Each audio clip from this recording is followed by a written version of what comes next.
ಆಂಧ್ರ ಪ್ರದೇಶದ ಕರ್ನೂಲ್ ಬಳಿ ಭೀಕರ ಬಸ್ ಅಪಘಾತವೊಂದು ಇವತ್ತು ಮುಂಜಾನೆ ನಡೆಯಿತು. ಸುಮಾರು 3:45 ಸಂದರ್ಭದಲ್ಲಿ ಹೈದರಾಬಾದ್ನಿಂದ ಬೆಂಗಳೂರಿಗೆ ಬರುತ್ತಿದ್ದಂತಹ ಈ ಖಾಸಗಿ ಬಸ್ಸು ಡಿಕ್ಕಿ ಹೊಡಿತು ಬೈಕ್ ಒಂದಕ್ಕೆ. ನಂತರ ನಡೆದಂತಹ ಅಗ್ನಿ ಅವಘಡದಲ್ಲಿ ಬೆಂಕಿ ಹತ್ಕೋತು. ಬಸ್ಗೆ 20 ಮಂದಿ ಮೃತಪಟ್ಟಿದ್ದಾರೆ ಸಜೀವವಾಗಿ. ಒಂದು 21 ಜನ ಏನೋ ಕೆಲವರು ಗಾಯ ಆಗಿದ್ದಾರೆ, ಕೆಲವರು ಏನೂ ಆಗದೆ ಎಸ್ಕೇಪ್ ಆಗಿದ್ದಾರೆ. ಕರ್ನೂಲ್ ಬಳಿ ಅಡ್ಡ ಬಂತು ಅಥವಾ ಏನೋ ಒಂದಾಗಿದೆ. ಒಂದು ಬೈಕ್ ಬಂದಾಗ ಅದಕ್ಕೆ ಡಿಕ್ಕಿ ಹೊಡೆದಿದ್ದಾರೆ. ಹೊಡೆದ ನಂತರ ಬೈಕನ್ನು ಎಳ್ಕೊಂಡು ಈ ಬಸ್ಸು ಸುಮಾರು 100-200 ಮೀಟರ್ ಹೋಗಿದೆ. ಓಕೆ, ಅಲ್ಲಿ ಪಿಕ್ಚರು ಇದೆ, ಅದರದ್ದು ಎ ಐ ಪಿಕ್ಚರ್. ಓಕೆ, ಹಾಗಿದ್ರೆ ಹಾಗೆ ಆಗಿರ್ಬೋದೇನೋ, ಗೊತ್ತಿಲ್ಲ, ವಿ ಡೋಂಟ್ ನೋ ಹೆಂಗಾಗಿದೆಯೋ ಏನೋ. ಬಟ್ ಬೈಕ್ ಕೆಳಗಡೆ ಅದು ಎಳ್ಕೊಂಡು ಹೋಗಿದೆ 100 ಮೀಟ್ರೋ 200 ಮೀಟ್ರೋ ಎಷ್ಟೋ ದೂರಕ್ಕೆ. ಆ ಸಂದರ್ಭದಲ್ಲಿ ಬೈಕ್ನ ಪೆಟ್ರೋಲ್ ಟ್ಯಾಂಕು ಓಪನ್ ಅಪ್ ಆಗಿದೆ. ಓಪನ್ ಆಗಿ ತೆಕ್ಕೊಂಡಿರೋ ಪರಿಣಾಮ ಸೋರಿದೆ. ಸ್ಪಾರ್ಕ್ ಇರುತ್ತೆ, ಟಾರ್ ರೋಡಲ್ಲಿ ಎಳ್ಕೊಂಡು ಹೋಗ್ತಿರೋದ್ರಿಂದ ಅದು ಬೆಂಕಿ ಹತ್ಕೊಂಡಿದೆ.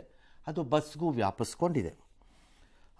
ಈ ಪರಿಣಾಮ ಬಸ್ಸು ಎ ಸಿ ಕೂಡ ಆಗಿತ್ತು. ಕೆಳಗಡೆಯಿಂದ ಹತ್ತಿರೋದ್ರಿಂದ ಅದಕ್ಕೆ ಜಾಗ ಸಿಕ್ಕಿದೆ, ಎಸ್ಕೇಪ್ ಆಗೋಕ್ಕೆ ಜಾಗ ಸಿಕ್ಕಿಲ್ಲ. ಯಾರಿಗೂ ಎಲ್ಲ ಸೀಲ್ಡ್ ವಿಂಡೋಗಳಿರುತ್ತವೆ, ಹಾಗಾಗಿ ಇಂಪಾಸಿಬಲ್ ಅವ್ರಿಗೆ. ಸೊ ಇದಾದ ಸ್ವಲ್ಪ ಹೊತ್ತಿನಲ್ಲೇ ಕೆಲವ್ರಿಗೆ ಎಸ್ಕೇಪ್ ಆಗಲಿಲ್ಲ, ಕೆಲವರು ಎಸ್ಕೇಪ್ ಆದರು. ಪ್ರಯಾಣಿಕರು ನಿದ್ರೆಯಲ್ಲಿದ್ದರು. ಉಳಿದವರು ಪ್ರಾಣಾಪಾಯದಿಂದ ಕೆಲವರು ಪಾರಾದರು, ಕೆಲವರು ಸುಟ್ಗಾಯ ಆಗಿದೆ. 2 ಡ್ರೈವರ್ ಇದ್ರಂತೆ. ಒಬ್ಬ ಓಡೋಗಿದ್ದಾನೆ, ಇನ್ನೊಬ್ಬ ಸಿಕ್ಕಿದ್ದಾನೆ, ಅರೆಸ್ಟ್ ಆಗಿದ್ದಾನೆ. ದುರಂತಕ್ಕೆ ಎಲ್ಲರೂ ಅಯ್ಯೋ ಅಯ್ಯೋ ಅಯ್ಯೋ ಅಯ್ಯೋ ಅಯ್ಯೋ ಅಂತಂದಿದ್ದಾರೆ. ಪ್ರಧಾನಮಂತ್ರಿ ಎಂದಿನಂತೆ ಅವ್ರದ್ದು ಅದೊಂದು ಸ್ಟ್ಯಾಂಡರ್ಡ್ ಇದೆ ನಮ್ಮ ದೇಶದಲ್ಲಿ. ಇವಾಗ ಎಲ್ಲೇ ಆಕ್ಸಿಡೆಂಟ್ ಆದರೂ ಪ್ರೈಮ್ ಮಿನಿಸ್ಟರ್ ಆಫೀಸಿಂದ ಒಂದು ಕಂಡೋಲೆನ್ಸ್ ಬರುತ್ತೆ ಮತ್ತು ಸತ್ತವ್ರಿಗೊಂದು 2 ಲಕ್ಷ ಸಿಗುತ್ತೆ. ಅದನ್ನು ಅವರು ವ್ಯವಸ್ಥೆ ಮಾಡಿಕೊಟ್ಟಿದ್ದಾರೆ. ಇದು ಹಳೆ ಬಸ್ ಆಗಿದ್ದರಿಂದ ಸ್ವಯಂ ಚಾಲಿತ ಅಗ್ನಿಶಾಮಕ ಸುರಕ್ಷತಾ ವ್ಯವಸ್ಥೆ ಇರಲಿಲ್ಲ ಅಂತ ಆಂಧ್ರ ಸಾರಿಗೆ ಮಂತ್ರಿ ಹೇಳ್ಕೊಂಡಿದ್ದಾರೆ. ಮೃತರಿಗೆ 5 ಲಕ್ಷ ರೂಪಾಯಿ, ಗಾಯಗೊಂಡವ್ರಿಗೆ 2 ಲಕ್ಷ ರೂಪಾಯಿನ ಪರಿಹಾರವನ್ನೇನೋ ಕೊಟ್ಕೊಂಡಿದ್ದಾರೆ. ಬಸ್ನಲ್ಲಿ 100ಕ್ಕೂ ಹೆಚ್ಚು ಹೊಸ ಮೊಬೈಲ್ಗಳನ್ನೇನೋ ಸಾಗಿಸ್ತಿದ್ರು, ಯಾರು ಅಂತ ಗೊತ್ತಿಲ್ಲ. ಪ್ರಯಾಣಿಕರು ಒಟ್ಟಾರೆ ಸಿಕ್ಕಿದೆ ಅದರಲ್ಲಿ ಅಥವಾ ಬಸ್ನವರೇನೋ ಪಾರ್ಸಲ್ ಆಗಿ ಕಡೆಯಿಂದ ಬೇರೆ ಕಡೆ ಶಿಫ್ಟ್, ಪಾರ್ಸಲ್ ಥರ ಗೊತ್ತಿಲ್ಲ ಅದು. ಹಾಗಾಗಿ ಅದು ಕೂಡ ಸ್ಫೋಟ ಆಗಿರೋದು ಬೆಂಕಿಯ ತೀವ್ರತೆಯನ್ನು ಹೆಚ್ಚಿಸ್ಬಿಟ್ಟಿದೆ ಅಂತ ಹೇಳ್ತಿದ್ದಾರೆ. ಹೈದರಾಬಾದ್ ಬೆಂಗಳೂರು ಹೋಗ್ತಾ ಇದ್ವಿ. ಸೊ ರಾತ್ರಿ 2 ಗಂಟೆ 30-40 ನಿಮಿಷದ ಅಡುನಡೆ ಗಾಡಿಯಲ್ಲಿ ನಡೆದಿರೋದಿದ್ದವು. ನಾವು ಎಲ್ಲ ಮಲ್ಕೊಂಡಿದ್ವಿ. ಒಂದು ಡ್ಯಾಶ್ ಆಯಿತು. ಒಂದು ಡ್ಯಾಶ್ ಸೌಂಡ್ಗೆ ನಾವೆಲ್ಲರೂ ಎದ್ವಿ ಸ್ವಲ್ಪ. ಆಮೇಲೆ ನಾವು ಎದ್ದು ನೋಡ್ತೀವಿ, full left side door plus 2-3 metres ವರೆಗೆ ಫುಲ್ ಬೆಂಕಿ ಹತ್ಕೊಂಡು ಬಿಟ್ಟಿದೆ. ರೋಡ್ ಮೇಲೆ ಎಲ್ಲ ಡೀಸೆಲ್ ಚೆಲ್ಲಿ. ಸೊ ಅಂಥದ್ರಲ್ಲಿ ಡ್ರೈವರ್ಸ್ ಮತ್ತು ಕಂಡಕ್ಟರ್ಸ್ ಇಬ್ಬರು ಕೆಳಗಡೆ ಹೋಗಿ ನೀರು ಹಾಕೋ ಪ್ರಯತ್ನ ಮಾಡ್ತಾ ಇದ್ರು. ನಮ್ಮ ಪ್ರಾಣ ಉಳಿಸೋಕ್ಕೋಸ್ಕರ ಕೇವಲ ನಮ್ಗೆ ಉಳಿದಿದ್ರು 5 ಸೆಕೆಂಡಲ್ಲಿ ಉಳಿದಿತ್ತು. ಸೊ ಇವ್ರ ಅಂಕಲ್ ಅವರು ಡ್ರೈವರ್ಗೆ ಒಂದು ಡೋರ್ ಅಂತ ಇರುತ್ತೆ. ಸೊ ಆ ಡೋರ್ದು ವಿಂಡೋ ಸ್ಲೈಡ್ ಮಾಡಿ ಅದರಿಂದ ಅವ್ರು ಜಿಗಿದ್ರು. ಸೊ ಅದು ಆದಮೇಲೆ ನಾನು ಬಂದುಬಿಟ್ಟು ಒಂದು ಹೊಡೆದು ಆಮೇಲೆ ಕಾಲಿಂದ ಒದ್ದು ಬಿಟ್ಟು ಗ್ಲಾಸ್ನ ಮುರಿದಾಕಿ ನಾನು ಹೊರಗಡೆ ಬಂದೆ. ಒಂದು 3 ಜೊತೆಯಲ್ಲಿ ಅವರು ಹೊರಗಡೆ ಬಂದರು. ನಮ್ದು ಆದಮೇಲೆ 5 to 10 ಸೆಕೆಂಡಲ್ಲಿ ಫುಲ್ ಫೈರ್ ಹತ್ಕೊಂಡು ಬಿಡ್ತು. ಹೈದರಾಬಾದ್ನಿಂದ ಬೆಂಗಳೂರಿಗೆ ಬರ್ತಿದ್ದ ಈ ಬಸ್ನಲ್ಲಿ ಬಹುತೇಕರು ಬೆಂಗಳೂರಿಗೆ ಬರ್ತಾ ಇದ್ರು. ಆಬ್ವಿಯಸ್ಲಿ ಬೆಂಗಳೂರಿಗೆ ಬರಬೇಕು. ಅದರಲ್ಲಿ ಬೆಂಗಳೂರಲ್ಲಿ ಕೆಲಸ ಮಾಡ್ತಿದ್ದವರು ಅಥವಾ ಸಂಬಂಧಿಕರಿಗೋಸ್ಕರ ಹೈದರಾಬಾದ್ಗೆ ಹೋಗಿದ್ದವರು ಎಲ್ಲರೂ ಇದ್ದರು. ಹೆಚ್ಚು ಕಡಿಮೆ ದೀಪಾವಳಿ ಹಬ್ಬ ಇದ್ದಿದ್ದರಿಂದ ಸಾಲು ಸಾಲಾಗಿ ರಜೆಗಳು ಇದ್ದಿದ್ದರಿಂದ ಪರಿಣಾಮವಾಗಿ ಬಹುಶಃ ಜನ ಹೆಚ್ಚು ಹೋಗಿದ್ರು ಅಂತ ಕಾಣುತ್ತೆ. ಒಂದೇ ಕುಟುಂಬದ 4 ಯಾವುದೋ ಒಂದು ಕುಟುಂಬದವರು ಮೃತಪಟ್ಟಿದ್ದಾರೆ. ಒಂದಿಬ್ಬರು ಸಾಫ್ಟ್ವೇರ್ ಇಂಜಿನಿಯರ್ಗಳು ಮೃತಪಟ್ಟಂಗೆ ಇದೆ ಪಟ್ಟಿದ್ದಾರೆ. ಯಾರು ಸಹೋದರಿ ಮನೆಗೆ ಹೋಗಿದ್ರಂತೆ, ಅವರು ಕೂಡ ತಾಯಿ ಮತ್ತು ಮಗ ಸಜೀವವಾಗಿ ಅವರು ಕೂಡ ದಹನ ಆಗೋಗಿದ್ದಾರೆ. ಈ ಬಸ್ಗೆ ಬೆಂಗಳೂರಿನಲ್ಲೂ ಒಂದು ಕಚೇರಿ ಇದೆಯಂತೆ. ಬಟ್ ತೆಲಂಗಾಣನಲ್ಲಿ ವಿಪರೀತ ಈ ಬಸ್ ಮೇಲೆ ಕೇಸ್ಗಳೆಲ್ಲ ಇದೆಯಂತೆ. ಇಟ್ಸ್ ಓಕೆ, ಈಗ ಪೋಸ್ಟ್ ಮಾರ್ಟಮಲ್ಲಿ ಏನು ಬೇಕಾದ್ರೂ ಬರ್ಬೋದು. ಒಂದು ಮೊದಲನೇ ಕೇಸಲ್ಲಿ ಸ್ವಲ್ಪ ಗಮನಿಸಬಹುದಾದದ್ದು ಅಂತಂದರೆ, ಅವ್ರು ಯಾರೋ ರಮೇಶ್ ಅನ್ನೋರ ಕುಟುಂಬ, ಪತ್ನಿ ಜೊತೆ 2 ಮಕ್ಕಳು ಕೂಡ ಸಾವನ್ನಪ್ಪಿದ್ದಾರೆ. ಬೆಂಗಳೂರಿನ ಕಲ್ಯಾಣ ನಗರದಲ್ಲಿದ್ದರಂತೆ. 15 ವರ್ಷದಿಂದ ಬೆಂಗಳೂರಿನಲ್ಲೇ ಅವರು ಉದ್ಯೋಗ ಮಾಡಿಕೊಂಡು ಇದ್ದರು ಅಂತ ವರದಿ ಹೇಳ್ತಾ ಇದೆ. 2ನೇ ಪ್ರಕರಣದಲ್ಲಿ ಅನೂಷಾ ರೆಡ್ಡಿ ಅನ್ನೋರು ಮಾರ್ತಳ್ಳಿನಲ್ಲಿ ಸಾಫ್ಟ್ವೇರ್ ಇಂಜಿನಿಯರ್ ಆಗಿ ಕೆಲಸ ಮಾಡ್ತಿದ್ರು. ಮಾವನ ಮನೆಗೆ ಹೋಗಿದ್ದರಂತೆ. ಹಬ್ಬ ಮುಗಿಸ್ಕೊಂಡು ವಾಪಸ್ ಬರ್ತಾಯಿದ್ರು. And she could not escape ಆಗಿಲ್ಲ ಆಕೆಗೆ. 3ನೇದರಲ್ಲಿ ಯಾರು ಧಾತ್ರಿ ಅಂತ, ಅಗೈನ್ ಬೆಂಗಳೂರಿನಲ್ಲಿ ಸಾಫ್ಟ್ವೇರ್ ಇಂಜಿನಿಯರು, ಅವರು ಕೂಡ ಹಬ್ಬಕ್ಕೆ ಅಂತ ಹೋಗಿದ್ದರು ಹೈದರಾಬಾದ್ಗೆ ಅಂತ ಹೇಳಿದ್ದಾರೆ. 4ನೇದು ನಾವು ಆಗಲೇ ಹೇಳಿದ್ವಿ, ಯಾರೋ ಫಿಲೋಮಿನಾ ಬೇಬಿ ಮತ್ತು ಅವರ ಮಗ 41 ವರ್ಷ ಕಿಶೋರ್ ಕುಮಾರ್ ಅಂತ ಬೆಂಗಳೂರಿನ ಒಂದು 20 ವರ್ಷದಿಂದ ಇದ್ದರಂತೆ. HAL ಏನೋ ಕೆಲಸ ಮಾಡ್ತಂತೆ, ಈಗೇನೋ ಇಲ್ವಂತೆ ಅಲ್ಲಿ ಕೆಲಸದಲ್ಲಿ. That's okay. ಅವ್ರ ತಾಯಿ ಮತ್ತು ಮಗ ಇಬ್ಬರೂ ಕೂಡ ದೇ ನಾಟ್ ಬಿನ್ ಏಬಲ್ಡ್, ಅವ್ರ ಕೈಲೂ ಆಗಿಲ್ಲ. ಬೆಂಗಳೂರಿನ ಟೆಕ್ಕಿ ಒಬ್ಬರು ಮೇಘನಾಥ್ ಅಂತ 24 ವರ್ಷ, ಅವರು ಬೆಂಗಳೂರು ಖಾಸಗಿ ಕಂಪನಿಯಲ್ಲೆಲ್ಲೋ ಕೆಲಸ ಮಾಡ್ತಿದ್ರು, ಅವ್ರಿಗೂ ಎಸ್ಕೇಪ್ ಆಗೋಕ್ಕೆ ಆಗಿಲ್ಲ. ಸಾಮಾನ್ಯವಾಗಿ ಚಾಲಕರು ಅಪಘಾತಗಳನ್ನ ತಪ್ಪಿಸ್ಲಿಕ್ಕೆ ಪ್ರಯತ್ನಿಸ್ತಾರೆ. ಇಲ್ಲಿ ನೋಡಿದ್ರೆ ಇದಾದ ಮೇಲೆ ಇಳಿದ್ಬಿಟ್ಟು ಹೋಗಿ ಬೆಂಕಿನ ಅನ್ಸೋದ್ರ ಬದಲು ಎಲ್ಲರನ್ನೂ ಎಬ್ಬರಿಸಿ ಇಳಿಸ್ಕೋಬಹುದು. ಅದು ಮಾಡ್ಬೋದಾಗಿತ್ತು. Common sense should have prevailed. ಅಲ್ಲಿ ಅವರು ಅಂಡರ್ ಎಸ್ಟಿಮೇಟ್ ಮಾಡ್ದಂಗಿದೆ. ಹಿಂಗಾಗಬಹುದು. ಈ ರೀತಿ ಅದು ಹೊತ್ಕೊಂಡ್ಬಿಡುತ್ತೆ ಅಂತ ಎಸ್ಟಿಮೇಟ್ ಮಾಡಿಲ್ಲ ಅವರುಗಳು. ಬಟ್ ಅದು ಏನೇ ಇರಬಹುದು, ಎಸ್ಟಿಮೇಷನ್ನು, ಅಂಡರ್ ಎಸ್ಟಿಮೇಷನ್ನು, ಓವರ್ ಎಸ್ಟಿಮೇಷನ್ ಎಲ್ಲ ನೀವು ಹೇಳಿದ ಸರಿ. ಅವರು ಕೂಗ್ಬಿಟ್ಟು ಎಲ್ಲರನ್ನು ಇಳಿಸ್ಬಿಟ್ಟಿದ್ದಿದ್ರೆ ಅಟ್ಲೀಸ್ಟು, ಅಥವಾ ಯಾವುದೋ ಒಂದು ಆಯುಧದಲ್ಲೋ ಯಾವುದರಲ್ಲೋ ಒಂದರಲ್ಲಿ ಗ್ಲಾಸ್ ಗೀಸ್ ಹೊಡೆದ್ಬಿಟ್ಟು ಜನನ ಇಳ್ಕೊಂಬಿಟ್ಟು ಎಲ್ಲರೂ ಅಂತ ಆಗಿದ್ದಿದ್ರು ಆಗ್ತಿತ್ತು. ಅಟ್ಲೀಸ್ಟ್ ಈ ಪ್ರಮಾಣಕ್ಕೆ ಆಗ್ತಿರ್ಲಿಲ್ಲವೇನೋ. ಹೌದು, ಅದೊಂದು ಪಾಸಿಬಿಲಿಟಿ. ಅವ್ರು ಹೇಳಿದ್ರಿಂದ, ಅವ್ರು ಆರ್ಸಕ್ಕೆ ಟ್ರೈ ಮಾಡ್ತಿದ್ರು ಅಂತೇನೋ ಅಂದಿದ್ರಿಂದ. ಅವ್ರು ನೀರೆಲ್ಲಿಂದ ಬರಬೇಕದು? ಎಷ್ಟು ಬಸ್ಸಲ್ಲಿರೋ ಒಂದು ಟ್ಯಾಂಕ್ ಗಿಂಕಲ್ಲಿ ಯಾರಿಗಾರು ಕುಡಿಯೋಕೆ ಒಂದು 10 ಬಾಟ್ಲ್ ನೀರು ಇಟ್ಕೊಂಡಿದ್ರೆ ಇಟ್ಕೊಂಡಿರ್ಬೇಕಷ್ಟೇ ಡ್ರೈವರು, ಕಂಡಕ್ಟರು. ಏನಕ್ಕೆ ನೀರು ಇಟ್ಕೊಂಡಿರ್ತಾರೆ ಬಸ್ಸಲ್ಲಿ ಟ್ಯಾಂಕ್ ಗಟ್ಲೆ? ಇದು ಸರಿ ಸರ್ಪ್ರೈಸಿಂಗ್ ಆ ಸ್ಟೇಟ್ಮೆಂಟ್. ಅವ್ರು ಯಾರೋ ಬಸ್ ಹಾರಿಸ್ತಾ ಇದ್ದಾರೆ, ಅಯ್ಯೋ ಸರಿ ಬೆಂಕಿ ಹಾರಿಸಕ್ಕೆ ಟ್ರೈ ಮಾಡ್ತಿದ್ರು ಅನ್ನೋದು ನನಗೆ ಭಾಳ ಸರ್ಪ್ರೈಸಿಂಗ್ ಆಗಿದೆ. ಎಸ್, ಬಟ್ ಈ ಥರ ಆದಾಗ ಸಾರ್ವಜನಿಕ ಆಕ್ಸಿಡೆಂಟ್ ಈಸ್ ಅನ್ ಆಕ್ಸಿಡೆಂಟ್. ಅದನ್ನು ಯಾರೂ ಏನು ಮಾಡ್ಲಿಕ್ಕೆ ಆಗಲಿಕ್ಕಿಲ್ಲ. ರಾತ್ರಿ ಹೊತ್ತಲ್ಲಿ ಇಂಥ ಆಕ್ಸಿಡೆಂಟ್ಗಳಾದಾಗ it becomes little more difficult. ಭಾಳ ಕಷ್ಟ ಆಗುತ್ತೆ ಮ್ಯಾನೇಜ್ ಮಾಡೋದು. ರೀಸನ್ 2. ಒಂದು, ಸಹಾಯ ಲಭಿಸಲ್ಲ ಬೇಗ. 2, ರಾತ್ರಿ ಹೊತ್ತಲ್ಲಿ ಯಾಕೆ ಅಪಘಾತ ಆದಾಗ ಹೆಚ್ಚು ಸಾವು ನೋವು ಆಗ್ಬಿಡುತ್ತೆ ಅಂತಂದರೆ, ಪ್ರಯಾಣಿಕರು ಸಾಮಾನ್ಯವಾಗಿ ನಿದ್ದೆಗೆ ಜಾರ್ಬಿಟ್ಟಿರ್ತಾರೆ. ಸೊ ರೆಸ್ಪಾನ್ಸ್ ಟೈಮ್ ಇರಲ್ಲ ಅವ್ರಿಗೆ. ಡೇಲಾಗಿದ್ರೆ ಎಚ್ಚರವಾಗಿರ್ತಾರೆ. ಡ್ರೈವರ್ ಬಂದು ಹೇಳಬೇಕಾಗಿರಲಿಲ್ಲ, ಅವರೇ ಇಳಿದು ಹಾರ್ಬಿಡೋರು. 3ನೇದು, ಈ ಬಸ್ಸಲ್ಲಿ ಪ್ರಾಬ್ಲಮ್ ಆಗಿರೋದು ಇದು ಸ್ಲೀಪರ್ ಕೋಚ್. ಸೊ ಮೇಲಕ್ಕೆ ಹೋಗಿ ಸೆಟ್ಲ್ ಆಗ್ಬಿಟ್ಟಿರ್ತಾರೆ ಎಲ್ಲ. ಈಗ ಯಾರೋ 2 ಮಕ್ಕಳು, ತಾಯಿ, ಗಂಡ ಹೆಂಡತಿ ಅಂತಾರಲ್ಲ, ಎಲ್ಲರೂ ಮೇಲಕ್ಕೆ ಹೋಗಿ ಸೆಟ್ಲ್ ಆಗ್ಬಿಟ್ಟಿರ್ತಾರೆ. ಅಲ್ಲ, ಅವ್ರಿಗೆ ನಿದ್ದೆಗೆ ಜಾರ್ಬಿಟ್ಟಿದ್ರೆ ಅವ್ರಿಗೆ ಗೊತ್ತೇ ಆಗಲ್ಲ. ಮೇಲಕ್ಕೆ ಬೆಂಕಿ ಬರೋ ಅಷ್ಟೊತ್ತಿಗೆ ಕೆಳಗಡೆಯಿಂದ ಅವ್ರಿಗೆ ಎಸ್ಕೇಪ್ ರೂಟ್ ಎಲ್ಲ ಬಂದಾಗೋಗಿರುತ್ತೆ ಅವ್ರಿಗೆ. ಬರೀ ಸಿಂಗಲ್ ಇದಾಗಿದ್ರೆ ದಟ್ಸ್ ಓಕೆ, ಬೇಗ ಬರುತ್ತೆ. ಅವ್ರು ಮೇಲಾಗಿರೋದ್ರಿಂದ ಅದು ಬೆಂಕಿ ಕೆನ್ನಾಲ್ಗೆ ಮೇಲಕ್ಕೆ ಬರಬೇಕಲ್ಲ, ಅದು ಸ್ವಲ್ಪ ಟೈಮ್ ತೊಗೊಳುತ್ತೆ. ಅದು ಅಷ್ಟೊತ್ತಿಗೆ ಕವರ್ ಅಪ್ ಆಗೋಗಿರುತ್ತೆ.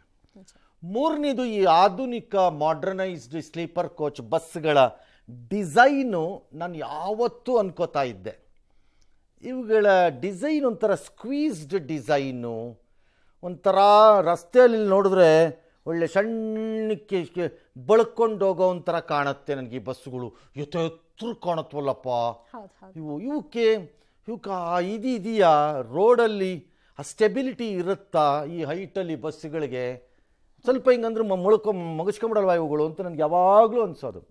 ಪ್ಲಸ್ ಒಳಗಡೆನೂ ಅಷ್ಟೇ, ಆಲಿ ಏನಿದೆ, ಎರಡು ಸೀಟ್ಗಳ ಮಧ್ಯೆ ಇರೋ ಗ್ಯಾಪ್ ಏನಿದೆ, ಇಟ್ಸ್ ವೆರಿ ನ್ಯಾರೋ. ಈ ಮಾಡರ್ನ್ ಡಿಸೈನ್ ಬಸ್ಗಳಲ್ಲಿ ಇವುಗಳಲ್ಲಿ ತುಂಬ ನ್ಯಾರೋ. ಅದು ಏನಕ್ಕೆ ಮಾಡಿದ್ದಾರೆ, ಪರ್ಟಿಕ್ಯುಲರ್ಲಿ ಸ್ಲೀಪರ್ ಕೋಚಲ್ಲಿ ಮಾಡಿರ್ತಾರೆ ಅಂತ ಅಂದ್ಕೊಂಡಿದ್ದೀನಿ. ಇದ್ರೆ 2 ಕಡೆಯಿಂದ ಸ್ಲೀಪರ್ ಕೋಚನ್ನ ಅಡ್ಜಸ್ಟ್ ಮಾಡಕ್ಕೆ ಮಾಡಿಬಿಟ್ಟಿರ್ತಾರೆ ಇವರು ಮೋಸ್ಟ್ಲಿ. ಅದನ್ನ ಅರೇಂಜ್ ಮಾಡಕ್ಕೆ ಹೋಗಿ ಇದು ತುಂಬ ನ್ಯಾರೋ, ಅದು ಇಟ್ಸ್ ವೆರಿ ನ್ಯಾರೋ.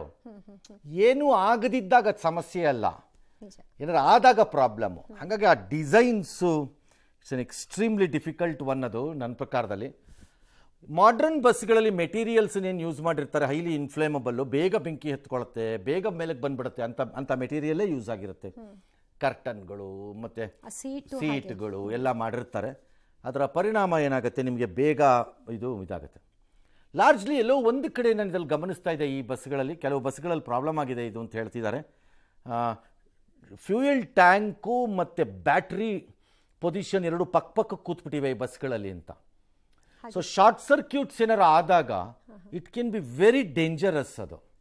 ಅದು ಹೇಗೆ ಡಿಸೈನಲ್ಲಿ ಅದು 2 ಪಕ್ಕ ಬಂದಿದೆಯೋ ನನಗೆ ಅರಿವಿಲ್ಲ. ನನಗೆ I am not A designer, ಆ ವಿಚಾರದಲ್ಲಿ ನನಗೆ ಅದು ಅರಿವಿಲ್ಲ. ಬಟ್ ಸಂಬಡಿ ವಾಸ್ ಸೇಯಿಂಗ್ ಅದು ಡೇಂಜರಸ್. ಅದು ಶಾರ್ಟ್ ಸರ್ಕ್ಯೂಟ್ಸ್ ಆಗುತ್ತೆ. ಬ್ಯಾಟ್ರೀಸ್ ಆಗಲ್ಲ ಅಂತಲ್ಲ, ಎಷ್ಟೆಷ್ಟೋ ಸರಿ ರಸ್ತೆ ಮಧ್ಯದಲ್ಲಿ ನಿಂತಿದ್ದ ಬಸ್ಸು ಬಗ್ಗಂತ ಕಾರ್ ಬೆಂಕಿ ಎತ್ಕೋತು. ಆಬ್ವಿಯಸ್ಲಿ ಶಾರ್ಟ್ ಸರ್ಕ್ಯೂಟ್ ಅವಲ್ಲ, ಎಲೆಕ್ಟ್ರಿಕಲ್ ಶಾರ್ಟ್ ಸರ್ಕ್ಯೂಟ್ಸಿಂದನೇ ಆಗಬೇಕು. ಯಾರು ಹೋಗಲ್ಲ, ಬೆಂಕಿ ಹಾಕಿಲ್ಲ ಅದಕ್ಕೆ. ಮತ್ತು ಪೆಟ್ರೋಲ್ ಇರ್ಬೋದು, ಡೀಸೆಲ್ ಇರ್ಬೋದು, ಅದು ಹತ್ಕೊಳ್ಳೋಕೆ ಏನಾದ್ರು ಒಂದು ಕಾರಣ ಬೇಕಲ್ಲ. ಹಾಗಾಗಿ ಇದು ಶಾರ್ಟ್ ಸರ್ಕ್ಯೂಟು ಇರ್ಬೋದು, ಹೇಳಕ್ಕೆ ಬರಲ್ಲ, ನಮಗೆ ಗೊತ್ತಿಲ್ಲ.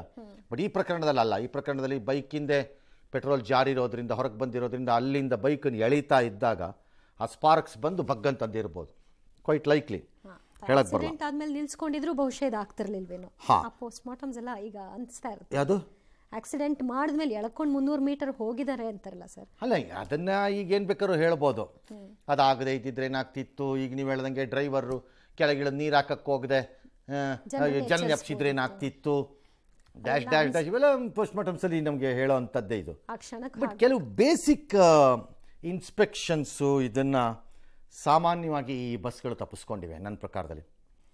ಲಾರ್ಜ್ಲಿ ಇಂಟರ್ ಸ್ಟೇಟ್ಗೆ ಓಡಾಡ್ತಿರೋ ಬಸ್ಗಳು ಮಾಫಿಯಾ ಕೈಯಲ್ಲಿದ್ದಂಗಿದೆ, ಎಕ್ಸೆಪ್ಷನ್ಸನ್ನ ಕೆಲವನ್ನ ಬಿಟ್ಟು ಅಥವಾ ಕೆಲವು ಕಂಪನಿಗಳನ್ನು ಬಿಟ್ಟು ಉಳಿದಂತೆ ಇಟ್ಸ್ ಎ ಮಾಫಿಯಾ.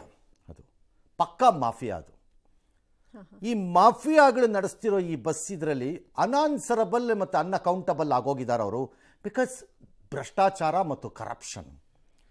ಒಂದೇ ಬಸ್ಗೆ 4 ಪರ್ಮಿಟ್ಟು, ಆ ಬಸ್ಗಳನ್ನ ಯಾರು ಚೆಕ್ ಮಾಡ್ತಿದ್ದಾರೋ ಇಲ್ವೋ ಗೊತ್ತಿಲ್ಲ. We have no idea. For example, ಈ ಬಸ್ಸು ಹಳೇದಾಗಿತ್ತು, ಅದಕ್ಕೆ ಇದಿರಲಿಲ್ಲ, ಅಗ್ನಿಶಾಮಕ ಸುರಕ್ಷತೆ ಇರಲಿಲ್ಲ ಅಂತಾರೆ. How is it possible? ಹಳೇದೋ ಹೊಸದೋ? ಹಳೇ ವಿಮಾನ ಇತ್ತು, ಹಾಗಾಗಿ ಅದರಲ್ಲಿ ಒಂದು ಎಂಜಿನ್ ಇರಲಿಲ್ಲ ಅಂತೀರೇನು ನಾಳೆ? ಹೇಗಾಗುತ್ತೆ? Who is that idiot who is talking this rubbish? That minister is unfit to be a minister ನನ್ನ ಪ್ರಕಾರದಲ್ಲಿ. ವಾಟ್ ಆರ್ ಯು ಟಾಕಿಂಗ್ ರಬ್ಬಿಶನ್ನ? ತಲೆಯಲ್ಲಿ ಏನಿದೆ? ಬ್ರೈನ್ ಇದೆಯಾ? ಏನಿದೆ? ಸಗಣಿ ಇದೆಯಾ? ಹಳೇದಾಗ್ಬಿಟ್ರೆ ಇರಬಾರ್ದು ಅಂತಿದೆಯಾ? ಹೇಗಾಗತ್ತದು? How is it possible? ಅವನು ಹಳೆ ಬಸ್ಸು ಅಂತ ಕಡಿಮೆ ದುಡ್ಡು ತಗೋತಾನೇನು ಬಸ್ಗೆ? ಹಾಗಿದ್ದಾಗ ಅಂತ ಬಸ್ಗಳು ರಸ್ತೆಗೆ ಬಿಡಬಾರ್ದಲ್ಲ ಸರ್. ಆಂಧ್ರ ಮತ್ತು ಕರ್ನಾಟಕದಲ್ಲಿ ಒಂದು ಪ್ರಾಬ್ಲಮ್ ಇದೆ, including Telangana. Andhra and Telangana and Karnataka ಅರ್ಧ ಈ ಬಸ್ಸುಗಳು ಈ ಲೈನಲ್ಲಿ ಓಡಾಡ್ತಿರೋವು ಮತ್ತು ಸ್ವಲ್ಪ ಮಟ್ಟಿಗೆ ಬೇರೆ ರಾಜ್ಯಗಳು ಲೈಕ್ ಮುಂಬೈ ಆರ್ ಇವನ್ ಚೆನ್ನೈ ಈ ಥರ ಬೇರೆ ಬೇರೆ ಕಡೆ ಓಡಾಡ್ತಿರೋ ಬಸ್ಗಳೆಲ್ಲ ರಾಜಕಾರಣಿಗಳ ಪಕ್ಕಾ ವ್ಯವಹಾರ ಮತ್ತು ಬಿಸ್ನೆಸ್. ಬಹುತೇಕ ರಾಜಕಾರಣಿಗಳು ಇದರಲ್ಲಿ ಇನ್ವಾಲ್ವ್ಡ್. ಐ ಕ್ಯಾನ್ ಕೋಟ್, ನನಗೆ ಬಿಟ್ಟರೆ ಜಾಗ. ಇದೆಲ್ಲ ವ್ಯವಹಾರಗಳು. ಎಲ್ಲೆಲ್ಲೋ ಗಾಡಿ ನೋಂದಾವಣೆ ಮಾಡಿಸೋದು, ನಾಗಾಲ್ಯಾಂಡಲ್ಲಿ ತರಿಸೋದು, ಇಲ್ಲಿಗೆ ತರೋದು, ಅದನ್ನು ಇನ್ನೇನೋ ಮಾಡೋದು, ಅದರಲ್ಲಿ ಯಾವುದೋ 3 ಪರ್ಮಿಟ್ ಹಾಕೋದು, ಅದಕ್ಕೆ ಯಾವನೋ ಒಬ್ಬ ಮಂತ್ರಿ ಆಗಿದ್ದವನು, ಅದಕ್ಕೆ ಯಾವನೋ ಒಬ್ಬ ಆಫೀಸರ್ ಆಗಿದ್ದವನು, ಎಲ್ಲ ಬರೀ ಈ ಬೋಗಸ್ ಕಚಡಗಳ ಕಂಟ್ರೋಲಲ್ಲಿದೆ ಈ ಬಿಸ್ನೆಸ್. ಹೇಳೋನಿಲ್ಲ ಕೇಳೋನಿಲ್ಲ, ಅದನ್ನು ಏನಾದರೂ ರಕ್ಷಣೆ ಹೇಳೋನಿಲ್ಲ ಕೇಳೋನಿಲ್ಲ. ಎಲ್ಲ ಪೊಲಿಟಿಕಲ್ ಕಂಟ್ರೋಲ್ ಇದೆ ಈ ಬಸ್ಗಳ ವ್ಯವಹಾರ ಬಿಸ್ನೆಸ್. ಅದರಲ್ಲೂ ಆಂಧ್ರ ಆ್ಯಂಡ್ ತೆಲಂಗಾಣನವರು ದುಡ್ಡಿದ್ದವರೆಲ್ಲ 25 ಬಸ್ ಹಾಕೋನೊಂದು ಮಾಡಿದ್ದಾರೆ. ಅದರ ಪರಿಣಾಮಗಳನ್ನ ಅನುಭವಿಸ್ತಾ ಇದ್ದೀವಿ ಅಷ್ಟೇ. ಜೀನಿ ಸ್ಲಿಮ್ ರೆಫರ್ ಮಾಡ್ಬೇಕಾದ್ರೆ ಕಾರಣ ಏನಂದ್ರೆ ವೇಟ್ ಲಾಸ್ ಸಲುವಾಗಿ ನನ್ ಬಾಳ ಜನ ಕೇಳಿದ್ರು. ಫಸ್ಟ್ ನಾನ್ ತಗೊಂಡು ನನಗೆ ರಿಸಲ್ಟ್ ಬಂದ್ಮೇಲೆ ಆಮೇಲೆ ನಾನು ಜೀನಿ ಸ್ಲಿಮ್ ಇನ್ನೊಬ್ಬರಿಗೆ ಪ್ರಿಪೇರ್ ಮಾಡಿದ್. ಸುಸ್ತಾಗೋದು ಕಡಿಮೆ ಆಯ್ತು, ವೀಕ್ನೆಸ್ ಅದು ಏನೂ ಇಲ್ಲ, ಪೂರಾ ಹೆಲ್ದಿ ಅದೇನೆ. ವೇಟ್ ಜಾಸ್ತಿ ಇರೋರಲ್ಲಿ ಏನೇ ಡೌಟ್ ಇಲ್ಲದೆ 100% ಬಳಸಬಹುದು. ಪ್ರತಿದಿನ ನಮ್ಮ ಜೀನಿ ಸ್ಲಿಮ್ ನ ಯೂಸ್ ಮಾಡಿ ಯಾವುದೇ ಸೈಡ್ ಎಫೆಕ್ಟ್ ಇಲ್ದಂಗೆ ನೀವು ಸಣ್ಣ ಆಗ್ತೀರಾ. ನಾವು ರಾಜ್ಯದಲ್ಲಿ ತೀವ್ರ ಜಟಾಪಟಿ. ಇದನ್ನ ಹೇಳಿದ್ರಲ್ಲ, ಬ್ಯಾಟ್ರಿ ಮೊಬೈಲ್ ಅಂತ. ಇದಾದ ಮೇಲೆ ಈಗ ಅದನ್ನು ನಾವು ಮಾಡಲ್ಲ. ಪ್ಯಾಸೆಂಜರ್ ಬಸ್ಸಲ್ಲಿ ಪಾರ್ಸಲ್ ಸರ್ವಿಸ್ ಇರಕೂಡ್ದು, ಎಕ್ಸೆಪ್ಟ್ ಪ್ಯಾಸೆಂಜರ್ಸ್ ತಗೊಂಡೋಗೋದು ಬಿಟ್ಟು. ಅಡ್ಜಸ್ಟ್ಮೆಂಟ್ ಅಲ್ಲಿ ಮಾಡ್ಕೊಂಡ್ಬಿಡ್ತಾರೆ ಸರ್ ಡ್ರೈವರ್ಗಳ ಜೊತೆಗೆ. ಕೆಲವು ಬಸ್ಗಳನ್ನು ನಾನು ನೋಡಿದ್ದೀನಿ ಕರ್ನಾಟಕದಲ್ಲಿ. ಬಸ್ಸಿನ ಅರ್ಧದಷ್ಟು ಎತ್ತರ ಮೇಲ್ಗಡೆ ಇರುತ್ತೆ ಪಾರ್ಸಲ್ ಸರ್ವಿಸಲ್ಲಿ. I have no idea how have you allowed all this. ಇದನ್ನೆಲ್ಲ ಹೆಂಗೆ ಅಲೋ ಮಾಡಿದ್ದೀರಿ? ಭ್ರಷ್ಟಾಚಾರ, ದುಡ್ಡು, ಹೇಸಿಗೆ ತಿನ್ನೋ ಗಿರಾಕಿಗಳು. ರಾಮಲಿಂಗಾರೆಡ್ಡಿ ಅವರೇ, ನಿಮಗಾದರೂ ಅನ್ನಿಸ್ಬೇಡವಾ ಇದಾದ ಮೇಲೆ those things will have to be stopped ಅಂತ? ನಿಮಗೂ ಏನಾರು ಇಂಟ್ರೆಸ್ಟ್ ಇದೆಯೋ ಬಸ್ ಸರ್ವಿಸಲ್ಲಿ? ನೀವು ಏನಾರು ಬಿಟ್ಬಿಟ್ಟಿದ್ದೀರೋ ಒಂದು 50 ಬಸ್ಸಿನ ಮೇಲೆ? ಇದರಲ್ಲಿ ನಾನು ನೋಡ್ತಾ ಇರ್ತೀನಿ. ಮೊದಲೇ ಆ ಬಸ್ಸು ನಾನು ಆಗಲೇ ಹೇಳ್ದಂಗೆ ಲೀನಾಗಿ ಹಿಂಗೆ ಹೋಗಿರುತ್ತೆ ಮೇಲಕ್ಕೆ, ಒಳ್ಳೆ ಅದು ಇಷ್ಟೊಗಲ ಕಾಣುತ್ತೆ ನನಗೆ ಆ ಬಸ್, ಒಳ್ಳೆ ಸ್ಲಿಮ್ ಆಗಿ ಒಳ್ಳೆ. ಅದೇನೋ ಈ ಫಿಲಮ್ನಲ್ಲಿ ಝೀರೋ ಸೈಜ್ ಅಂತಾರಲ್ಲ, ಒಳ್ಳೆ ಝೀರೋ ಸೈಜ್ ಥರ ಕಾಣ್ತವೆ ಈ ಬಸ್ಗಳು ನನಗೊಳ್ಳೆ. ಯಾವಾಗ ವಾಲ್ಕೊಳುತ್ತೋ ಅನ್ನೋ ಭಯ ನನಗೆ. ಅದರಲ್ಲೂ ಎಲ್ಲ ಏನೇನು ಐಟ್ ಬಸ್ಗಳವು, ಅದೆಲ್ಲ ಈ ಸ್ಲೀಪರ್ಗೋಸ್ಕರ. ಅದರ ಮೇಲೆ ಟಾರ್ಪಾಲ್ ಹಾಕಿಬಿಟ್ಟು ಫುಲ್ ಪಾರ್ಸಲ್ ಇರುತ್ತೆ. I have no idea how are you allowing all this rubbish. ಏನು ಮಾಡ್ತಾ ಇರ್ತೀರಿ ನೀವೆಲ್ಲ? ಅದರಿಂದ ಏನಾಗ್ಬಿಡುತ್ತೆ ಅನ್ನೋದು ಎಲ್ಲ ದುಡ್ಡು ಹೇಸಿಗೆಯನ್ನು ತಿನ್ನೋದು ಆಗೋದಾಗ ಏನು ಬೇಕಾದರೂ ಮಾಡ್ತಾರೆ ಅಷ್ಟೇ. ಅದಕ್ಕೆ ಹೋಗಿರ್ತಾರೆ. ಅಪ್ಪ ಅಮ್ಮನ ಹೆಸರನ್ನು ಬದಲಾಯಿಸ್ಕೋತೀಯೇನಪ್ಪ, ನಿನಗಿಷ್ಟು ಎಕ್ಸ್ಟ್ರಾ ಹೇಸಿಗೆ ಕೊಡ್ತೀನಿ ಅಂದ್ರೆ ಬದಲಾಯಿಸ್ಕೋತಾರೆ ಬೇಕಾರೆ. ಅದಕ್ಕೂ ಹೇಸಲ್ಲ ಇವ್ರುಗಳು. ನಾವು ಸ್ಟೇಟ್ ಶುಡ್ ಟೇಕ್ ದಿಸ್. ಈಗ ಇದನ್ನು ಲೆಸನ್ ಆಗಿ ತಗೊಳ್ಳಿ. ಇನ್ಸ್ಪೆಕ್ಟ್ ದೋಸ್ ಬಸ್ಸಸ್. ಒಂದು ಬಸ್ಸು ಬಿಡ್ಕೊಡ್ದು, ಎಲ್ಲರನ್ನೂ ಟೆಸ್ಟ್ ಮಾಡಿ ಸರಿ ಇದ್ರೆ ಸರಿ, ಫ್ಯಾಂಟಾಸ್ಟಿಕ್. ಕೆಲವರೆಲ್ಲ ಸರಿ ಇರ್ತಾರೆ, ಚೆಕ್ ಮಾಡ್ಕೊಳ್ಳೋದು ಮಾಡಬೇಕು. ಅದೇನೋ ಬ್ಯಾಟ್ರಿ, ಅದೇನೋ ಟ್ಯಾಂಕು, ಅದೇನೋ ಆ ಗ್ಯಾಪ್ ಎಷ್ಟು ಇರಬೇಕು ಕಾನೂನು ಪ್ರಕಾರ. ಈಗ ಸೆಟ್ ಮಾಡಿ ಒಂದು ಗ್ಯಾಪನ್ನ ಎಷ್ಟು ಇರಬೇಕು, ಮತ್ತು ಅಗ್ನಿಶಾಮಕವಾಗಿ ಇರಬೇಕು, ಅಥವಾ ಸ್ಮೋಕ್ ವಾರ್ನಿಂಗ್ ಸಿಸ್ಟಮ್ಸ್ ಏನಾದ್ರು ಹಾಕೋಕ್ಕಾಗತ್ತಾ. ಈಗ ವಿಮಾನದಲ್ಲಿ ನಿಮಗೆ ಬಡ್ಕೋತಾ ಇರ್ತಾಳೆ ಏರ್ ಹೋಸ್ಟೆಸ್ಸು ಅಥವಾ ಅವರು ಅನೌನ್ಸ್ಮೆಂಟಲ್ಲಿ, ನೀ ಟಾಯ್ಲೆಟಲ್ಲಿ ಹೋಗಿ ಸಿಗರೇಟ್ ಸೇದಿದ್ರು ಅಲ್ಲಿ ಸ್ಮೋಕ್ ಡಿಟೆಕ್ಟರ್ ಇದೆ, ಹುಷಾರಾಗಿರು ಅಂತ ಹಿಡ್ದಾಕ್ತೀವಿ ನಿನ್ನ ಅಂತ. ಹಾಗೆ ಏನಾದ್ರು ಬಸ್ಸಲ್ಲಿ ಏನಾದ್ರು ಸ್ಮೋಕ್ ಡಿಟೆಕ್ಟರ್ಸ್ ಏನಾದ್ರು ತರೋಕ್ಕಾಗತ್ತಾ, ಅಥವಾ ಇನ್ನೇನಾದರೂ ಏನಾದ್ರು ಎಕ್ವಿಪ್ಮೆಂಟ್ಸ್, ಫೈರ್ ಎಕ್ಸ್ಟಿಂಗ್ವಿಷಿಂಗ್ ಎಕ್ವಿಪ್ಮೆಂಟ್ಸನ್ನು ತರೋಕ್ಕಾಗತ್ತಾ ಒಳಗಡೆಯಲ್ಲಿ. No, you should plan it out. Lessons ಬರೀ 2 ಲಕ್ಷ ರೂಪಾಯಿ ನಿಮ್ಮ ತಾತನ ಮನೆ ಗಂಟೆನೇ ಹೋಗ್ಬೇಕು. ನೀವು ಸಂಪಾದನೆ ಮಾಡಿದ್ದ, ನಾವು ಕೊಟ್ಟರು ತೆರಿಗೆಯನ್ನು ತೊಗೊಂಡೋಗ್ಬಿಟ್ಟು 2 ಲಕ್ಷ ಕೊಡಲಾಗಿದೆ ಅಂತ ನಿಮ್ಮ ಜಾಬಿಂದ ಕೊಟ್ಟವ್ರ ಥರ ಡ್ರಾಮಾ ಮಾಡ್ತೀರಲ್ಲ. ನೀವು ಮಾತ್ರ ಬ್ಯಾಕಿಂದ ತಿಂತಾಕೂತಿರ್ತೀರಲ್ಲ. ಗಲೀಜನ್ನು ಟೆಸ್ಟ್ ಮಾಡಿ, ಇದನ್ನು ಫಾರ್ಮ್ ಎ ಕಮಿಟಿ ಅಲ್ಲೋ ಚೆಕ್ ಮಾಡಿ ಎಲ್ಲ ಬಸ್ಸನ್ನು, ಒಂದು ಬಿಡಬೇಡಿ. ಸರಿ ಇದ್ರೆ ಸರಿ, ಫೇರ್. ಅದನ್ನ ರೆಗ್ಯುಲರ್ ಆಗಿ ಮಾಡಬೇಕಲ್ಲ. ಆ ಪಾರ್ಸಲ್ ಸರ್ವಿಸ್ಗಳು, ಆ ಕತೆಗಳು, ಯಾರ್ಯಾರು ಏನೇನು ಸಾಗಿಸಬಾರ್ದು ಅಂತಿದೆ, ಆ ಲಿಮಿಟ್ಸು ಇಲ್ಲ. ಎಸ್. ರಾಜ್ಯದಲ್ಲಿ ತೀವ್ರ ಜಟಾಪಟಿಗೆ ಕಾರಣವಾಗಿರುವ ಆರ್ಎಸ್ಎಸ್ನ ಪಥಸಂಚಲನ ವಿವಾದ ಇವತ್ತು ಕೂಡ ಇತ್ಯರ್ಥವಾಗಿಲ್ಲ. ಪಥಸಂಚಲನಕ್ಕಾಗಿ ಕೋರಿ ಅರ್ಜಿಯನ್ನು ಸಲ್ಲಿಕೆ ಮಾಡಲಾಗಿತ್ತು. ಇವತ್ತು ಕಲಬುರಗಿಯ ಹೈಕೋರ್ಟ್ನ ಪೀಠ ವಿಚಾರಣೆ ನಡೆಸಿ ಅಕ್ಟೋಬರ್ 28ಕ್ಕೆ ಎಲ್ಲ 8 ಸಂಘಟನೆಗಳ ಜೊತೆಗೆ ಶಾಂತಿ ಸಭೆ ನಡೆಸಿ ಅಕ್ಟೋಬರ್ 30ರವರೆಗೆ ವರದಿನ ನಮ್ಮ ಗಮನಕ್ಕೆ ತನ್ನಿ ಅಂತ ಹೇಳಿದೆ. ಶಾಂತಿ ಸಭೆ ನಡೆಸುವ ಸ್ಥಳ ಹಾಗೂ ಸಮಯದ ಬಗ್ಗೆ ಕೋರ್ಟ್ಗೆ ಮಾಹಿತಿಯನ್ನು ಕೊಡಬೇಕಾಗಿದೆ. ಈ ಪ್ರಕರಣವನ್ನು ಎಳೆದಾಡುವ ಬದಲು ಸ್ಪಷ್ಟ ನಿರ್ಧಾರವನ್ನು ಕೈಗೊಳ್ಳಿ ಅಂತ ಕೂಡ ಸರ್ಕಾರಕ್ಕೆ ಸೂಚನೆ ಕೊಟ್ಟಿದೆ. ಇದಕ್ಕೂ ಮುನ್ನ ಆರ್ಎಸ್ಎಸ್ ಪರ ವಾದ ಮಂಡಿಸಿದಂತಹ ಹಿರಿಯ ವಕೀಲ ಅರುಣ್ ಶ್ಯಾಮ್ ಉದ್ದೇಶಪೂರ್ವಕ ಅರ್ಜಿಗಳನ್ನು ಸಲ್ಲಿಕೆ ಮಾಡಲಾಗ್ತಾ ಇದೆ, ಕಾಲಹರಣ ಮಾಡಲಾಗ್ತಾ ಇದೆ, ಕಾನೂನು ಸುವ್ಯವಸ್ಥೆ ಸಮಸ್ಯೆ ಇದ್ರೆ ಕೇಂದ್ರದಿಂದ ಹೆಚ್ಚುವರಿ ಫೋರ್ಸ್ ಅನ್ನ ತರಬಹುದು ಅಂತ ವಾದಿಸಿದ್ರು. ಪಥಸಂಚಲನ ಸಾಗುವ ಬಗ್ಗೆ ಈಗಾಗಲೇ ಜಿಲ್ಲಾಡಳಿತಕ್ಕೆ ಮಾಹಿತಿ ನೀಡಿರೋದಾಗಿ ಕೂಡ ಹೇಳಿದ್ರು. ಇನ್ನು ಜಿಲ್ಲಾಡಳಿತದ ಪರ ವಾದವನ್ನು ಮಾಡಿದಂತಹ ಎಜಿ ಶಶಿಕಿರಣ್ ಶೆಟ್ಟಿ ಪಥಸಂಚಲನಕ್ಕೆ ಕೊಟ್ಟರೆ ಕಾನೂನು ಸುವ್ಯವಸ್ಥೆ ಸಮಸ್ಯೆ ಆಗತ್ತೆ, ಇನ್ನಷ್ಟು ಕಾಲಾವಕಾಶ ಕೊಡಿ ಅಂತ ಕೇಳಿದ್ರು. ಆದರೆ ಇಲ್ಲ, 30ಕ್ಕೆ ಅರ್ಜಿ ಹಾಕಿ ಅಂತ ಹೇಳಿದೆ ಕೋರ್ಟ್. ತಾರೀಕಿಗೆ ನಿಶ್ಚಯ ಮಾಡಿದ್ದೀವಿ. 8ನೇ ತಾರೀಕು ಸಂಜೆವರೆಗೂ ಅನುಮತಿ ನಿರಾಕರಿಸೋದು ಕಾರಣ ಹೈಕೋರ್ಟಿಗೆ ಅರ್ಜಿ ಸಲ್ಲಿಸಿದ್ದೀವಿ. 2ನೇ ನವೆಂಬರ್ಗೆ ನಮಗೆ ಅನುಕೂಲ ಆಗ್ತದೆ. ಹೀಗಾಗಿ ಜಿಲ್ಲಾ ಆಡಳಿತ ಮತ್ತು ಸರ್ಕಾರ 28ನೇ ತಾರೀಕಿಗೆ ಅನಗತ್ಯವಾಗಿ ಸಂಘ ಪರಿವಾರನ ಎಳ್ಕೊಂಬಂದು ಅವ್ರನ್ನ ಯಾವ್ದೋ ವಿರೋಧಿಗಳನ್ನೋ ರೀತಿಯಲ್ಲಿ ಚಿತ್ರಿಸಿ ಭೀಮ್ ಆರ್ಮಿಯನ್ನ ನೀವು ಮಾಡಿ, ಆ ಮಾಡುವ ಅರ್ಹತೆ ನಿಮಗಾಗಲಿ ನಿಮ್ಮ ಕಾಂಗ್ರೆಸ್ ಪಕ್ಷಕ್ಕಾಗಲಿ ಇದೆಯಾ ಅಂತ ಹೇಳಿ ದಯವಿಟ್ಟು ಆತ್ಮಾವಲೋಕನವನ್ನು ಮಾಡಿ. ಅಂಬೇಡ್ಕರ್ ಅವ್ರನ್ನ 15,000 ಮಾರ್ಜಿನಲ್ಲಿ ಸೋಲ್ಸಿದ್ದಾರು. ಭೀಮ್ ಸೇನೆಯನ್ನ ಮಾಡ್ಲಿಕ್ಕೆ, ಆರ್ಮಿಯನ್ನ ಮಾಡ್ಲಿಕ್ಕೆ BK ಹರಿಪ್ರಸಾದ್ ಅಂತವರಿಗೆ ರಾಷ್ಟ್ರೀಯತೆ ವಿಚಾರ ವ್ಯಕ್ತಿತ್ವ ನಿರ್ಮಾಣ ಮಾಡುವಂತ ಒಂದು ಸಂಸ್ಥೆಗೆ ನಿಮ್ಮಂತವರಿಂದ ಏನು ಸರ್ಟಿಫಿಕೇಟ್ ಬೇಕಾಗಿಲ್ಲ. ಸ್ವತಂತ್ರ ಭಾರತ. BK ಹರಿಪ್ರಸಾದ್ ಯಾಕೆ ಸೀರಿಯಸ್ ಆಗಿ ತಗೋತೀರಿ? ಸುಮ್ಮನಿರಿ. ಸದ್ಯದ ಪರಿಸ್ಥಿತಿನಲ್ಲಿ ಕಾಂಗ್ರೆಸ್ನವರೇ ತಗೋತಾ ಇಲ್ಲ ಭಾಳ ಸರಿ ಅವ್ರನ್ನ. ಮಾತಾಡಿ ಪ್ರಚಾರ ಕೊಡೋದಿಲ್ಲ. Problem means somebody should have asked ಹೈಕೋರ್ಟಲ್ಲಿ, ಚಿತ್ತಾಪುರ ಒಂದು ಈ ಬೋನ್ ಆಫ್ ಕಂಟೆನ್ಷನ್ ಯಾಕಾಯಿತು? ವೈ? ಇಟ್ಸ್ ನಥಿಂಗ್ ಬಟ್ ಆ ಮಿನಿಸ್ಟರ್ನ ಎಕ್ಸೆಸಿವ್ ಇಂಟ್ರೆಸ್ಟ್ ಅಷ್ಟೇ, ಇನ್ನೇನೂ ಇಲ್ಲ ಇದರಲ್ಲಿ. ನಂಬರ್ 2, ರಾಜ್ಯ ಸರ್ಕಾರದಲ್ಲಿ AG ಏನಾದರೂ ಹೈಕೋರ್ಟಲ್ಲಿ ವಾದ ಮಾಡುವಾಗ ಕಾನೂನು ಸುವ್ಯವಸ್ಥೆ ಆಗಿದೆ, then the SP and the DC should resign and get out of that place. They have no business to stay. They are incapable. Throw them out. ವಜಾ ಮಾಡಿ ಅವ್ರನ್ನ ಹುದ್ದೆಯಿಂದ ಅಯೋಗ್ಯರು ಅನ್ನೋ ತೀರ್ಮಾನ. ನಾನು ಅವರಿಬ್ಬರ ಬಗ್ಗೆ ಹೇಳಿಲ್ಲ, ಯಾರೇ ಹೇಳಿದ್ರು ರಾಜ್ಯದ ಕೆಲಸ ಕಾನೂನು ಮತ್ತು ಸುವ್ಯವಸ್ಥೆಯನ್ನು ಕಾಪಾಡಿಕೊಳ್ಳುವುದು. ಆ ನೆಪದಲ್ಲಿ ಇದಾಗಲ್ಲ ಅಂತ ಹೇಳೋದಲ್ಲ. ಇದನ್ನು ಸುಪ್ರೀಂ ಕೋರ್ಟ್ 100 ಸರಿ ಹೇಳಿದೆ. ಬಂಗಾರಪ್ಪನವ್ರಿಗೊಂದ್ಸರಿ ಕಾವೇರಿ ಇಶ್ಯೂನಲ್ಲಿ ಇದು ಬಂದಾಗ, ಇದೇ ರೀತಿ ಬಂದಾಗ, ಆಗ ಈ ಜೂನಿಯರ್ ಖರ್ಗೆ ಅವ್ರ ಜೊತೆಯಲ್ಲಿ ಸೀನಿಯರ್ ಖರ್ಗೆ ಅವ್ರು ಬಂಗಾರಪ್ಪನವ್ರ ಜೊತೆ ಇದ್ದರು. ಆಗ ಆಯ್ತು, ಅವರೇ ಹೋಮ್ ಮಿನಿಸ್ಟರ್ ಆಗಿದ್ರು ಏನೋ, ಇಲ್ಲ ಗೊತ್ತಿಲ್ಲ, ಇಲ್ಲ ಅನ್ಸುತ್ತೆ, ಇದ್ರು ಅವರು. ಆಗ ಸುಪ್ರೀಂ ಕೋರ್ಟ್ ಹೇಳ್ತು, ಕಾನೂನು ಸುವ್ಯವಸ್ಥೆ ವಿಚಾರದಲ್ಲಿ ಬಂದು ನನ್ನ ಹತ್ರ ಹೇಳಕ್ಕೆ ಬಂದರೆ ask your chief minister to resign and get out ಅಂತ. ಸೇಮ್ ಇಲ್ಲುವೆ, tell the minister in charge to resign and get out or the SP and DC. You can't give, ಅದನ್ನು ಕೊಡಕ್ಕೆ ಬರಲ್ಲ. ಸೋಷಿಯಲ್ ಮೀಡಿಯಾಲೆಲ್ಲ ಹಾಕಿರೋದ್ರಿಂದ ಹೆಚ್ಚು ಜನ ಸೇರಿಸ್ತಾರೆ, ಆಮೇಲೆ ಸಮಸ್ಯೆ ಆಗುತ್ತೆ. ವಯಲೇಷನ್ ಆದರೆ ಅದರ ಮೇಲೆ ಕೇಸ್ ತಗೊಳ್ಳಿ. ಅವ್ರು ಇಷ್ಟೇ ಜನ ಇಂತಿಷ್ಟೇ ಅವ್ರು ಏನು ಕೊಟ್ಟಿದ್ದಾರೆ ಆ ಪ್ರಕಾರ ಅದು ನಡೀದೆ, ವಯಲೇಷನ್ ಆದರೆ ಕೇಸ್ ತಗೊಳ್ಳಿ. DC and SP should understand, ಈಗಿರೋ ಸರ್ಕಾರಕ್ಕೆ ತಕ್ಕಂತೆ ನಾವು ಕುಣಿತೀವಿ ಅಂದ್ಕೊಂಡಿದ್ರೆ ಅವರುಗಳು, ಮುಂದೆ ನೀವು ಅಧಿಕಾರದಲ್ಲಿ ಇವ್ರು ಇಲ್ಲದೆ ಇದ್ದಾಗ ನೀವು ಬೇರೆಯವ್ರು ಬಂದಾಗಲೂ ಬೇರೆ ಥರ ಕುಣಿಬೇಕಾಗತ್ತಾಗ. Officers should not take this ಸೈಡನ್ನು. ಇಟ್ಸ್ ವೆರಿ ಡೇಂಜರಸ್ ಇದು. ಇಲ್ಲ ಕೊಡಲ್ಲ ಅಂತ ಬರೀರಿ. ಶಾಂತಿ ಸಭೆ ಅಂತ ನನ್ನ ಪ್ರಕಾರ ಹೈಕೋರ್ಟೇ ಕೇಳಬೇಕಾಗಿತ್ತು ಈ ಪ್ರಶ್ನೆ, ಕೇಳ್ಬೋದಾಗಿತ್ತೇನೋಪ್ಪ. ಏನು ಅಚೀವ್ ಮಾಡ್ತೀರಿ ಶಾಂತಿ ಸಭೆಯಿಂದ? ಏನು ಶಾಂತಿ ಸಭೆ ಅಂದರೆ ಏನು? ಆ ಶಾಂತಿ ಸಭೆಯನ್ನು 2ನೇ ತಾರೀಕಿಗೆ ಪರ್ಮಿಷನ್ ಕೊಟ್ಬಿಟ್ಟು ನಾಳೆ ಶಾಂತಿ ಸಭೆ ಮಾಡ್ಬೋದಾಗಲ್ಲತ್ತಲ್ಲ. ಏನು ಅಚೀವ್ ಮಾಡ್ತೀರಿ ಶಾಂತಿ ಸಭೆಯಲ್ಲಿ? I don't know. 8 ಜನ ಅರ್ಜಿ ಹಾಕೊಂಡಿರೋದ್ರಿಂದ ಅರೆ ಹಾಕೊಳ್ಳಿ, ಕೊಡ್ರಿ ಎಲ್ಲರಿಗೂ, ಯಾವನ್ ಬೇಡ ಅಂದವನು.